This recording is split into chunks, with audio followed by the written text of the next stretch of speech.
जी अस्सलाम वालेकुम गाइस, क्या हाल चाल है। मैं थोड़ा अपना प्यारा भाई असदुल्ला जोइया अज थोड़े वास्ते एक ऐसी नई वीडियो लैके आए। सोलर सिस्टम की इंस्टॉलेशन की हुई है, थोड़ा चेक कराने हैं। आप भाई हसान हैं जो कि इलैक्ट्रीशियन बहुत ही प्यारे कारीगर है न, बहुत ही सीनियर कारीगर है जिन्होंने इंस्टॉलेशन की। पानी का फ्लो तुहानू चेक कराने हैं। 6 प्लेटां लगी हुई हैं, इन्हें चो 2 प्लेटां नाल वाली प्लेटां करंट दिता हुआ घर का सिस्टम चलता पिया है। 6 प्लेटां लगाई हुई उपर नाल ही पई तकरीबन 10 प्लेटां, 2 प्लेट जाते घर सिस्टम ला दिता होया सी। आ 6 प्लेटां का करंट जा रहा है इन्वर्टर में। हुण तुहानू इन्वर्टर फ्रीकुएंसी चेक करवाने हैं।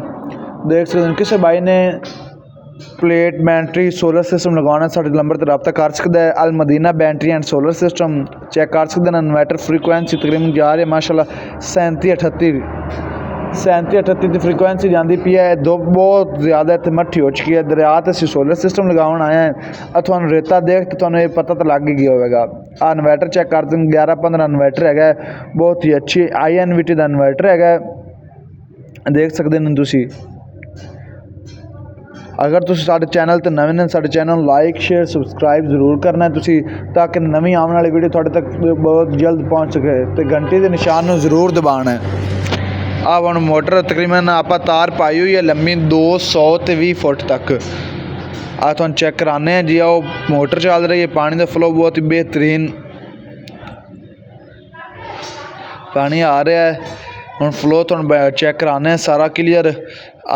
देख सकते हैं तुसी।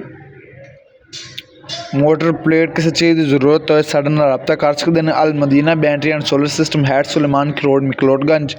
नाइस गोल्डन का पंप लगवाया हुआ है। बहुत ही स्लो धुप हो गई है, तुसी देख सकते हैं। हम तुहानू मोटर चेक कराने हैं। पानी का फ्लो तुसी देखिए भाई तो बहुत ज़्यादा खुश हो गया सी। नाल अगे एक मोटर लगी हुई सी, खोल दी सी। टाइमैक्स कंपनी की मोटर लगाई सी, अगे भी आप ही लगाई सी। 2 बाइयां दी सी। तुसी देख सकते हैं। पंजाब गोल्डन बहुत ही बेहतरीन प्यारे पंप तैयार कर रहे हैं। 7.5 हार्स पावर 220 2800 चक्री 5-6 पक्खे नाल तैयार की गई है। बहुत ही प्यारी मोटर है। पानी का फ्लो तुसी देख सकते हैं। यार चलाया तो बंदा नहावन लग पिया कि नवी मोटर ते नहावांगे असी।